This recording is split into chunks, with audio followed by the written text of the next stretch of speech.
எல்லோருக்கும் வணக்கம், அமைதிக்கான நல்வாழ்த்துக்களும் கூட. இன்று நாங்கள் 14வது நாள் யோகா பயிற்சியில் இருக்கிறோம். ஸோ 14வது நாளான இன்றைக்கி நம்ம என்ன பார்க்க போகிறோம்? எல்லாரும் ஆவலோடு இருப்பீங்கன்னு நினைக்கிறேன். மிக்ரேன் ஹெடேக்ஸ், தலைவலிகள் எப்படி குறைச்சி கொள்றதுங்கிறது தான் எங்களோட மெயின் டார்கெட். ஸோ மிக்ரேன் ஹெடேக் சில பேருக்கு ஸ்ட்ரெஸ் மூலமாக வரலாம், சில உடல் அமைப்புகள் மூலமாக வரலாம், சில உணவு பழக்கங்கள் மூலமாக வரலாம், இல்லைனா சில சுற்றுச்சூழல் அமைப்பு மூலமாக வரலாம். அப்படி இல்லைனா சில பேருக்கு ஹைப்பர் டென்ஷன் இருக்கும், நீங்கள் கேட்டிருப்பீங்க, உயர் குருதி அமுக்கம். ஸோ இந்த மாதிரி இருக்கும்போதும் மிக்ரேன் ஹெடேக்ஸ் வரதுக்கான வாய்ப்புகள் அதிகம். ஸோ இது மிக்ரேன் ஹெடேக்ஸுக்கு மட்டும் இல்லாமல் எல்லா விதமான தலைவலிகளையும் குறைச்சி கொள்றதுக்கூடிய மாதிரி ஒரு பயிற்சி தான் இன்றைக்கி நான் உங்களுக்கு சொல்லிக் கொடுக்க போகிறேன். சரியா? நாங்கள் இப்போ செஷனுக்குள்ளே போவோம். ஃபஸ்ட்டு பயிற்சி உங்களுக்கு ஏற்ற மாதிரி, உங்களுக்கு எது இலகுவோ அந்த மாதிரி நீங்கள் அமர்ந்து கொள்ள போகிறீங்க. கைகள் ரெண்டையும் என்ன பண்ண போகிறோன்னா, எங்கள் தலைக்கு பின்னாடி நம்ம வச்சுக்கொள்ள போகிறோம். கைகள் ரெண்டையும் தலைக்கு பின்னாடி நம்ம வச்சுக்கொள்ள போகிறோம். இப்போ பாருங்கள், நான் உங்களுக்கு பண்ணி காட்டுறேன். அதாவது நார்மல் வே. ஸோ இது இலகுவான முறையில் நம்ம வலமையில் நம்ம செய்கிற மாதிரி அதே மாதிரி மூச்சு எடுத்து மூச்சை வெளிவிட்டு கொள்ளுங்கள் மூக்கு மூலமாக. இப்போ பாருங்கள், இப்போ நான் என்னோடய சின்ன இருக்கு இல்லையா, என்னோடய தாடையை கீழ் நோக்கி பார்த்த மாதிரி வச்சுக்கொண்டு எல்போவை நான் கனெக்ட் பண்ணிக்கிறேன். இப்போ அதே மாதிரி நான் என்ன பண்ண போகிறேன், எல்போவை நல்லா ஸ்ட்ரெச் பண்ணிக்கிட்டு சின்ன மேலே தூக்குன மாதிரி வச்சுக்கொள்ள போகிறேன். இதே நம்ம மறுபடியும் பண்ணலாம். ஸ்லோவாக போங்க, ஃபாஸ்ட்டாக போகாதீங்க. சின்ன அதாவது தாடையை கீழ் நோக்கி பார்த்த மாதிரியும் கைகள் அதாவது எல்போஸை கனெக்ட் பண்ண மாதிரியும் வச்சுக்கொள்ளுங்க. எல்போஸை நல்லா ஸ்ட்ரெச் பண்ணி சின்ன தாடையை மேலே தூக்குன மாதிரி வச்சுக்கொள்கிறீங்க. இதே கண்டினியூ பண்ணுங்கள். சின் தாடையை கீழ் நோக்கி பார்த்த மாதிரி வச்சுக்கொண்டு உங்களோட எல்போஸை கனெக்ட் பண்ணிக்கோங்க. தாடையை மேல் நோக்கி பார்த்த மாதிரி வச்சுக்கொண்டு எல்போஸை ஸ்டிச் பண்ணி கொள்கிறீங்க. இந்த பயிற்சி டெய்லி நீங்கள் ஒரு 10 இல்லைனா 12 தரம் பண்ணிட்டு வந்தாலே உங்களுக்கு மிக நல்ல ஒரு ரிசல்ட்ஸ் ஒன்று கிடைக்கும். அடுத்த பயிற்சி இது சில நேரங்களில் எங்களை உடம்பில் நர்வ்ஸ் இருக்கும், நீங்கள் கேள்விப்பட்டிருப்பீங்க. நர்வ்ஸை பேலன்ஸ் பண்ணுறதுக்கு உதவுகிற ஒரு மிக நல்ல ஒரு பயிற்சி. அதோடு இது ஹெடேக்ஸ், எல்லா விதமான தலைவலிகளையும் குறைச்சி கொள்றதுக்கான மிக ஏற்ற ஒரு பயிற்சி தான் நம்ம பார்க்க போகிறோம். இப்போ நான் என்னோடய ரைட் இண்டெக்ஸ் ஃபிங்கர், என்னோடய வலது ஆள்காட்டி விரலை நான் எடுத்துக்கொள்கிறேன். எடுத்துக்கிட்டு நான் என்ன பண்ண போகிறேன்னா, இந்த வலது ஆள்காட்டி விரல் ஃபிங்கர் டிப் இருக்கு இல்லையா, இதை என்னோட புருவத்துக்கு நாங்கள் இதை வச்சுக்கொள்ள போகிறோம். இப்போ நான் என்னோடய இண்டெக்ஸ் ஃபிங்கரை என்ன பண்ண போகிறேன், புருவத்துக்கு மத்தியில் வச்சுக்கிட்டு கண் ரெண்டையும் நல்லா இருக்க மூடி ஸ்லைட்டஸ்ட் மூமெண்ட், அதாவது மிக மெல்லி ஒரு வட்ட வடிவான ஒரு மூமெண்ட்டை நான் கொடுக்க போகிறேன். இங்கே கொடுப்போமா? கண்ணை மூடிக்கொள்ளுங்க.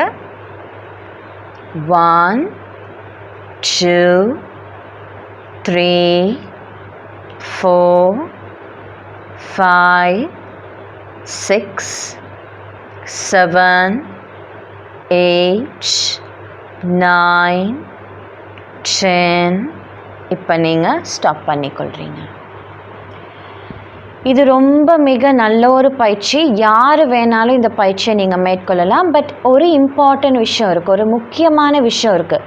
நம்மளுக்கு ஹெடேக் வந்தப்போ இந்த பயிற்சியை மேற்கொள்ளக்கூடாது. சில நேரம் தலைவலியாக இருக்கும், ரொம்ப தலைவலியாக இருக்கும், தாங்கி கொள்ள முடியாத அளவு கூட தலைவலி சில பேருக்கு இருக்கலாம். அந்த சந்தர்ப்பத்தில் இந்த பயிற்சியை தயவு செய்து மேற்கொள்ளாதீங்க. மேற்கொண்டீங்கன்னா என்ன ஆகும்னா, சில பேருக்கு தலைவலியை கூட்டி விட்டுரும். அதனால் என்ன பண்ணுறீங்க, தலைவலி நம்மளுக்கு வரப்போகிறதுக்கு முதல் சில அறிகுறிகள் இருக்குது, சில சமிக்ஞைகள் இருக்குது. அதாவது டல்லாக இருப்போம், அதாவது கண்ணு லைட்டாக ஒரு வலி ஒன்று இருந்துகிட்டே இருக்கும், தலை ரொம்ப பாரமாக இருக்கும். அந்த மாதிரி சமிக்ஞைகளை வச்சு அந்த நேரத்தில் இந்த பயிற்சியை நீங்கள் மேற்கொண்டீங்கன்னா தலைவலியிலேருந்து நீங்கள் பாதுகாக்கப்படலாம். அடுத்த பயிற்சி இது ஃபோர்ஹெட் மசாஜ். இதுவும் ஒரு யோகா வெரைட்டியில் ஒரு நல்ல ஒரு பயிற்சி தான். இப்போ நம்ம பார்த்தோன்னா நான் என்னோடய விரல்களை நான் இப்படி வச்சுக்கொள்ள போகிறேன், விரல்களை மடக்கி வச்சுக்கொள்ள போகிறேன்.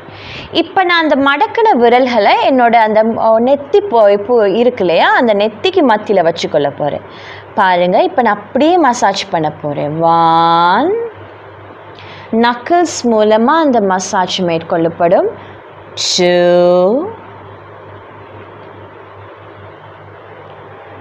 3 4 5 இதை நீங்கள் ஒரு 10 தரம் பண்ணாலே போதும். 6 7 8 இதை நான் 8ஓட முடிக்கிறேன். பட் இதை நீங்கள் வீட்டில் நீங்கள் செய்கிறீங்கன்னா 10 இல்லைனா அட்லீஸ்ட் மேக்ஸிமம் கூடுன அளவு 15 தரமாச்சும் இந்த பயிற்சியை நீங்கள் டெய்லி பண்ணிட்டு வந்தீங்கன்னா உங்களுக்கு ஒரு நல்ல ரிசல்ட்ஸ் ஒன்று கிடைக்கும். மிக்ரேன் ஹெடேக் இருக்கா, கவலையை விடுங்க, இந்த பயிற்சியை மேற்கொள்ளுங்கள். தினமும் இந்த பயிற்சியை மேற்கொள்ளுங்கள். நீங்கள் பண்ண உங்களுக்கு மிக்ரேன் ஹெடேக்குங்கிறதே காணாமல் போயிடும். உங்களுக்கு நல்ல ஒரு ரிசல்ட்ஸ் கிடைக்கும், ரிசல்ட் ஒன்று கிடைக்கும். சரியா? இப்போ நம்ம இந்த பயிற்சியை ஃபிசிக்கல் ப்ராக்டிசஸ் இப்போ நம்ம பார்த்தோம். அடுத்து நாங்கள் மேற்கொள்ள போகிறது தியான பயிற்சி. ஸோ எல்லாருமே தியானத்துக்கு ரெடி ஆகிட்டீங்க, அதாவது தயாராகிட்டீங்கன்னு நான் நினைக்கிறேன். உங்களுக்கு முடிஞ்ச அப்போ உங்களுக்கு ஏற்ற மாதிரி அமர்ந்து கொண்டு ஸ்பைன், அதாவது முள்ளந்தண்டை மட்டும் கொஞ்சம் ஸ்ட்ரெச் பண்ணி வச்சுக்கொள்கிறீங்க. கைகளை உங்களோட தொடைகளுக்கு மேலே நீங்கள் வச்சுக்கொள்கிறீங்க. கண்களை இலகுவான முறையில் மூடிக்கொள்கிறீங்க. உடலையும் மனதையும் மிகவும் தளர்த்தி கொள்ளுங்கள்.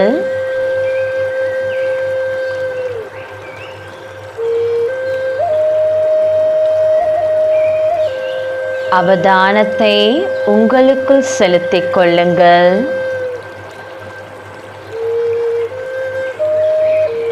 நான் கூறப்போகும் ஒவ்வொரு விடயங்களையும் உங்கள் மனத்திரையின் முன் கொண்டு வாருங்கள்.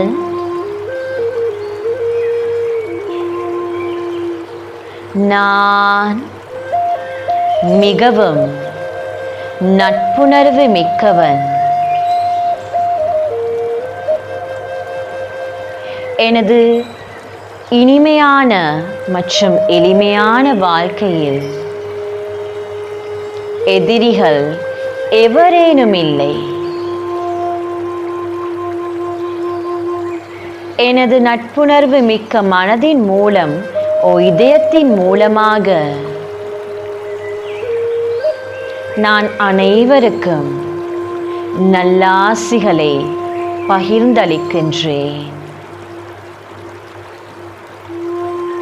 என்னைப் போலவே பிறரும் தனித்துவமானவர்கள்.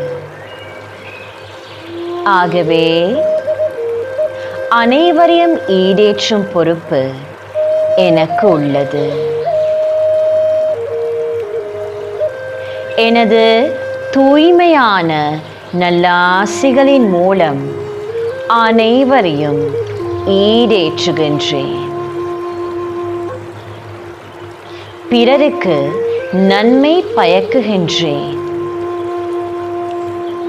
பிறரது வாழ்க்கையில் ஒரு வித்தியாசத்தை கொண்டு வருகின்றேன்.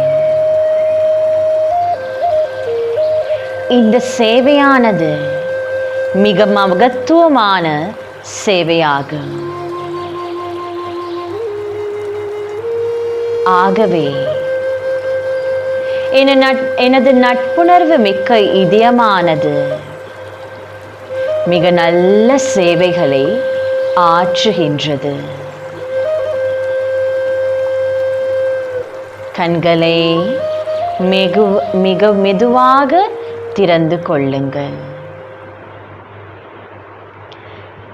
நன்றி, வணக்கம். இன்றைக்கு நீங்கள் பயனடைஞ்சிருப்பீங்க. உங்களுக்கு நிறைய பயன் கிடைச்சிருக்கும்னு நான் நினைக்கிறேன். So thank you so much. நன்றி, வணக்கம். உங்களை நான் திருப்பி Day 15, அதாவது 15வது நாளில் சந்திக்கின்றேன். நன்றி.